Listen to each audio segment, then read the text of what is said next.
When Wano was coming out, one of the most common critiques I heard was that the arc lacked stakes. We knew that if Luffy lost, bad things would happen, but a story has to do more than that to make the danger feel real, and for a lot of us, it didn't. Whether you felt the stakes is part of your personal experience, and if you didn't have a problem, awesome. But for those of us who did, I want to analyze why. I've heard some common explanations: lack of emotional investment, not enough deaths, but I don't think those tell the full story. If we take a close look and compare the structure of Wano to all the other major arcs, we'll find that some key pieces are missing. Pieces that are necessary for the kind of story One Piece wants to tell. Pieces that are fundamental to how we get invested in stories. So today we're going to break down what those pieces are. Hopefully, whether you love Wano or hate it, this will help us all understand the arc a little better. And if you like what I have to say about it, you can support the channel through Patreon or channel memberships. Links are below. But before we can talk about what Wano is missing, let's establish why I think the common explanations fall short. There are 3 of them that I usually hear, but I think all 3 have issues. 1. Weekly reading makes you dumb and the arc is actually fine. And yeah, that's true. It does make you dumb. We've all fallen for it. The weekly mindset is one of reactionary hyperbole. But what if you reread the arc and you still have issues with it? 2. The Straw Hats needed to be more personally invested. I'm not sure it's true that they weren't. The raid kicked off with Luffy getting mad on Tama's behalf, and he definitely cared about Kinemon and Momo. But beyond that, while investment in the sidecast is definitely important, I don't think it's strictly necessary for stakes. I wasn't especially invested in Skypia's sidecast, not compared to Wano, and I don't think Luffy was either, but I still felt the stakes when Enel was trying to blow the whole place up. 3. More characters needed to die. The thing is, Wano has the most confirmed deaths of named characters out of any arc. Seriously, here's the list. But admittedly, there's a debate to be had about whether these characters are important enough or if some of their deaths were too rushed. Even so, I find this argument insufficient because it's One Piece. Oda gave the Grim Reaper a rubber scythe. Alabasta and Eni's lobby are full of fake-outs, not real deaths, and I definitely felt the stakes during those. These arguments don't work for me, but they're still valid. If you think one of them explains your experience, great. But for me, if earlier arcs didn't need deaths for stakes, then they had something else. And maybe that something is the piece that Wano is missing. And to find out what exactly that piece is, we have to go back to the beginning. No, not Romance Dawn. A little later than that. To understand how One Piece arcs usually function, there's no better arc to analyze than Alabasta. It's the blueprint for the major arc. If there's anything fundamental to how One Piece arcs usually work, you can probably find it in Alabasta. In particular, it's the first to be long enough that Luffy failing can fit in its structure. So let's take a closer look at that failure. There's actually 2 of them. As the crew escapes Rainbase, Luffy stays behind to fight Crocodile, and gets cheesed by a Logia. That means Crocodile can continue toward Ilubarna, to take control as the Civil War climaxes. But Luffy isn't done yet. He shows up at the palace in his strongest form ever, Water Luffy. But even with a counter to the Logia power, Crocodile's a tough reptile. He dries Luffy out and leaves for the crypt, so Robin can read the poneglyph and locate the ancient weapon. Do you see the trick? It's not just that Luffy loses, it's that every time Luffy loses, Crocodile's plan moves one step further. Stakes come from 2 things, risk of failure and consequences of failure. If a story never shows failure, you don't trust that it's a possibility. And if a story shows failure but doesn't give it consequences, then why should you care? But if we have both, then the danger feels real. Because it's not just telling you that failure can happen and would be bad, but showing you. The consequence should fit the story. In a sports manga, losing the tournament is enough. But when pirates are putting their lives on the line, you need some death, and that's why the story gave us Marineford. But even then, I think most of us can agree that One Piece needs a few more deaths. I'm tired of the Will of P. Death is the ultimate consequence, but that makes it the most generic one. It can happen in any story. That's not a bad thing. Many great shonen arcs are built on villains who functionally want to kill everyone. That structure makes death the main consequence available. But if we try other structures, we might unlock other consequences, or even other kinds of stories. And One Piece rules at that. Crocodile does want to kill the Straw Hats, he even wants to blow up the capital, but he also has a goal. Not just a motivation he can give speeches on, but a set of tasks to accomplish in order. It might not be a permanent consequence like death, but we're seeing the villain do something we didn't want them to do because the protagonist failed. A negative consequence to failure that's unique to the arc, and that gives it stakes regardless of how silly it is for Pell to survive the bomb. One Piece arcs are built on this principle. Let Luffy fail and let something bad happen. Let something change. Let us enter a new section of the plot structure. Luffy falls off the arc maxim and Enel flies off on it. Luffy loses to Lucci, so CP9 takes Robin to Eni's lobby. And Luffy has to recover from Magellan's poison, so Ace gets taken to Marineford. To keep this video short, finding all the other examples has been left as an exercise for the viewer. It's not a rigid formula. We don't have time to discuss every case in this video, but every arc plays with this rule to fit its unique identity. Smaller arcs have smaller failures for less important villains. Sometimes it's not the villain's plan. Big Mom didn't plan on rampaging, but it's still a consequence for failing to kill her.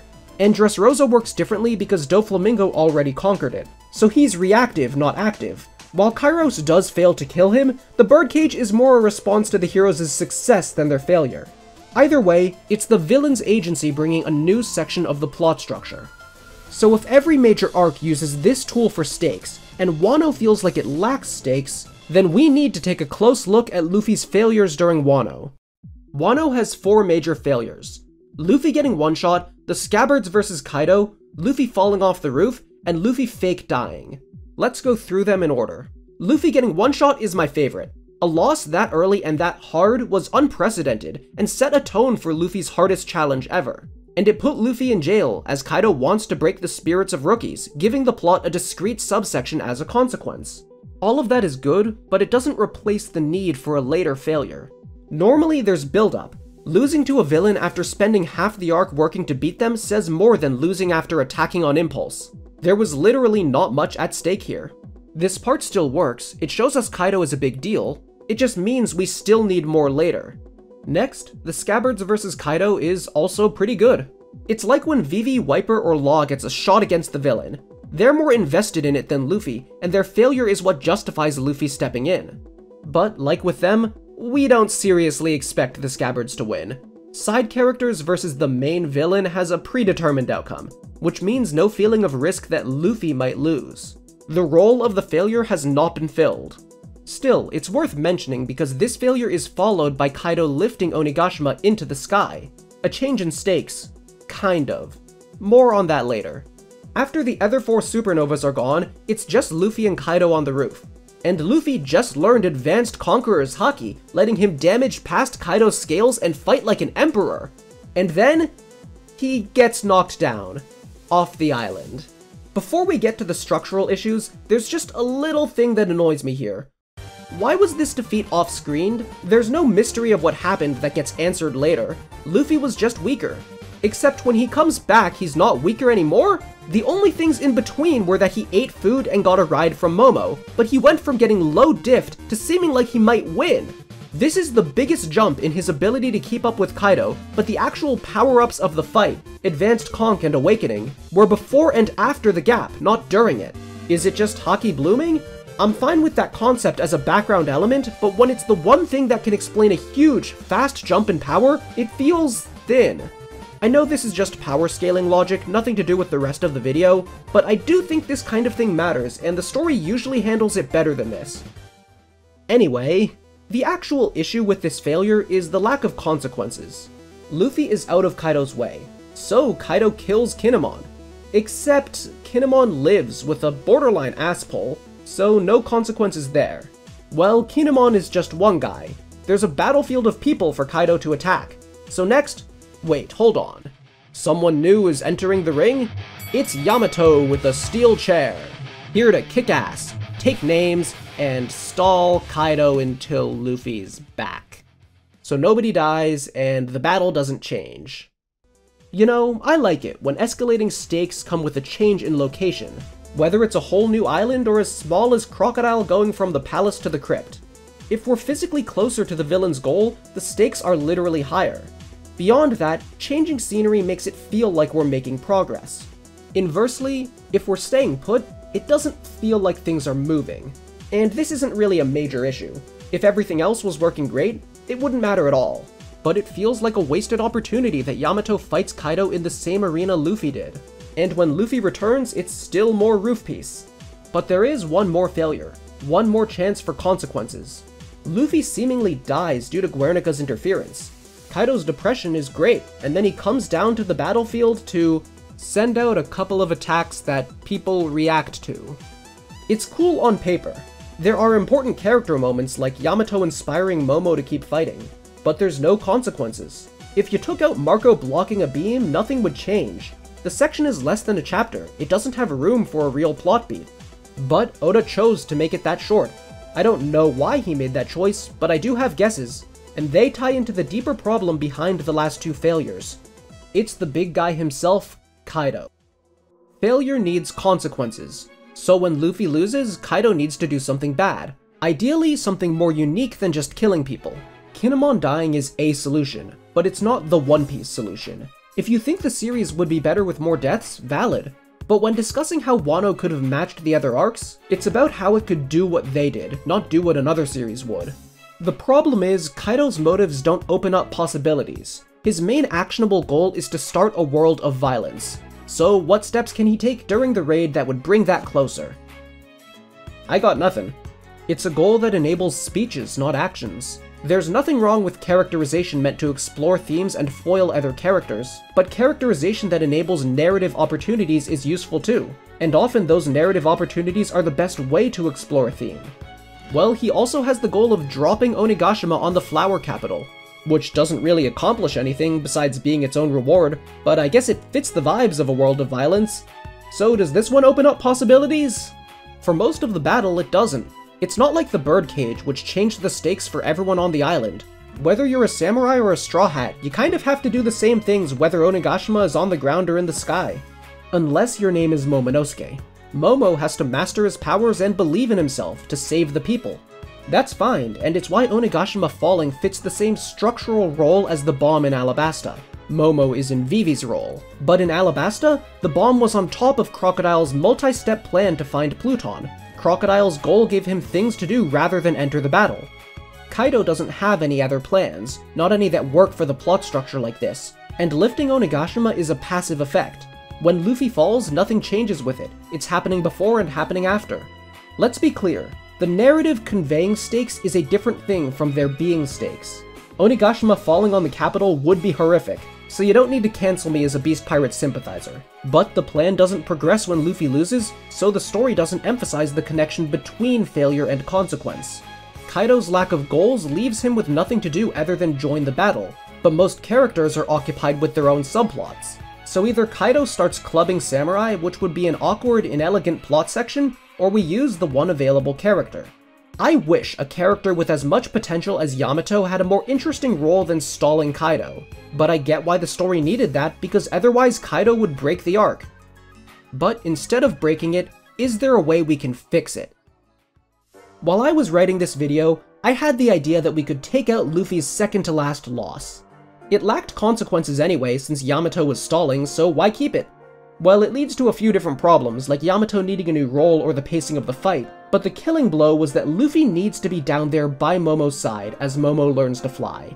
Damaging that relationship would hurt the arc more than my idea would fix it. Plot structure is complicated in simple stories, and we're talking the biggest One Piece arc ever. A small change can lead to contradictions, which require even more changes, and that chain keeps going. Making it all work is a full-time job even when you aren't on a manga artist's schedule. I might be able to diagnose a plot issue, or at least give it my best shot, but solving it in a way that works out in practice? There's gonna be things I didn't consider. I'm not saying that we can't suggest ideas. If you have an interesting proposal for something Kaido could have done instead of fighting Yamato, I wanna know. I think there's a lot of potential with the concept of him breaking the spirits of rookies. I'm just saying that if an idea seems obvious, there's probably reasons Oda didn't want to use it, and it would take a lot of work to flesh it out into viability. It is easy for something to sound good as an idea, so I want you to take my suggestion with a big grain of salt. I think it would have been cool if the Straw Hats had to defend against Kaido while Luffy was fake dead. I know I'm not the first one to suggest this idea, but their subplots were all resolved, so they were all available. The crew could show their unity and their unbreakable belief in Luffy through their actions, through putting their lives on the line for him. It would tie into the theme of how a crew carries on the will of their leader, interwoven with how a leader sacrifices themselves for their crew. and it would give us a distinct subsection of the plot, a change in stakes that would not have happened if Luffy hadn't failed. I don't know if it's the solution, but I would have liked to have seen it happen in the story. Stakes are about showing the reader that failure has consequences. You'll never believe that a villain can kill people if they don't, and you'll never believe that it matters for the hero to lose if it doesn't. Luffy falling off Onigashima hit hard in the moment, but it's hollow, and that affects how the story feels.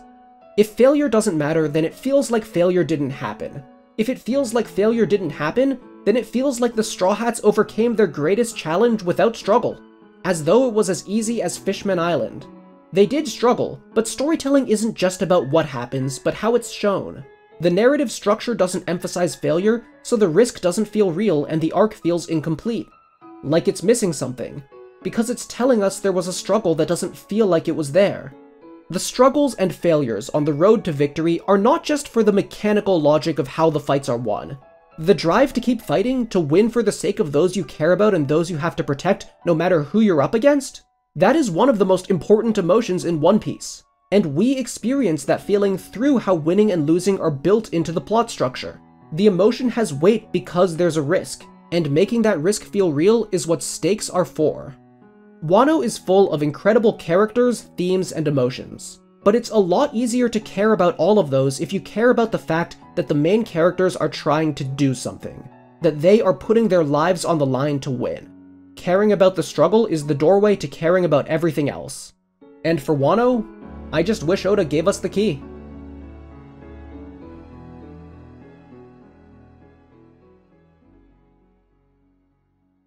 Here's what I want you to tell me in the comments. Do you think my interpretation accurately describes what makes you feel stakes? And if not, what do you think does?